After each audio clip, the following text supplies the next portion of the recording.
Fire, what I love is it's bipartisan, because I don't think that caring about liberty is a conservative issue or a liberal doctrine. It unites conservatives and liberals as Americans.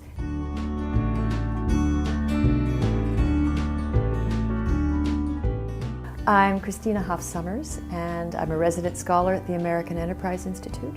I wrote a book called The War Against Boys, and I did it in 2000. Now today, there have been a lot of books and articles and documentaries and 60 Minutes. They're all talking about the precariousness of boys. In fact, now people are talking about the end of men, so that's the latest. But when I wrote this book, it was news, and people weren't attending to boys. It was all about the shortchanged girl and her low self-esteem. And what I tried to do in The War Against Boys is show that was the idea that girls were suffering from a self-esteem crisis was greatly exaggerated. There was no evidence of any kind of pathology that befallen girls. And in fact, girls were doing better than ever. So I tried to tell that story.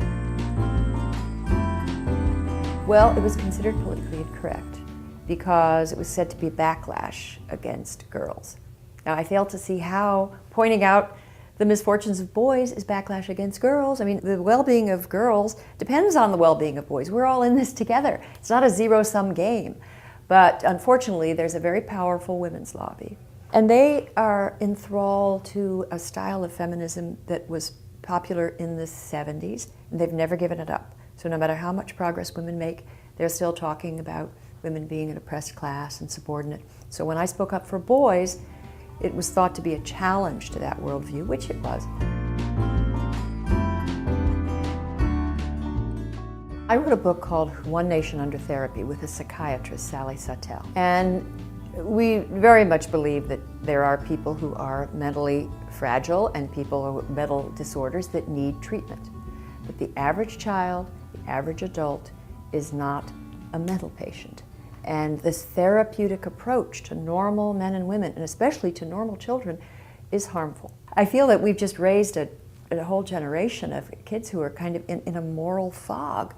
And again, it's misguided tolerance. And it's a kind of the tyranny of niceness. People think, well, I'll be nice, but being too nice, being nice in the face of depravity is the opposite of nice. It's being tolerant of callousness and cruelty. As a philosophy professor of many years, I saw that over the years, students became more and more relativistic and more diffident about taking a moral stand. And ethics professors will talk about this. They'll sort of exchange horror stories about something you'll propose to a class to try to get them confidently to, to speak against it. And in some classes, I found it to be impossible. They would not confidently take a moral stand against anything. What they are supposed to be doing is developing ideas, challenging them, learning how to debate. And we have a generation of kids who can't argue. They think that that's, create tension or there's something wrong with it. Well, that means if you can't argue, you can't think.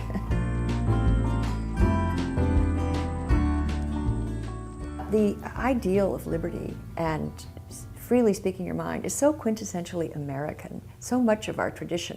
And how we've raised a generation of students who don't know that, don't appreciate that. My basic belief is that kids are strong and resilient and smart, and they will discover what is going on. And I think we'll see rebellion. I already see signs of it.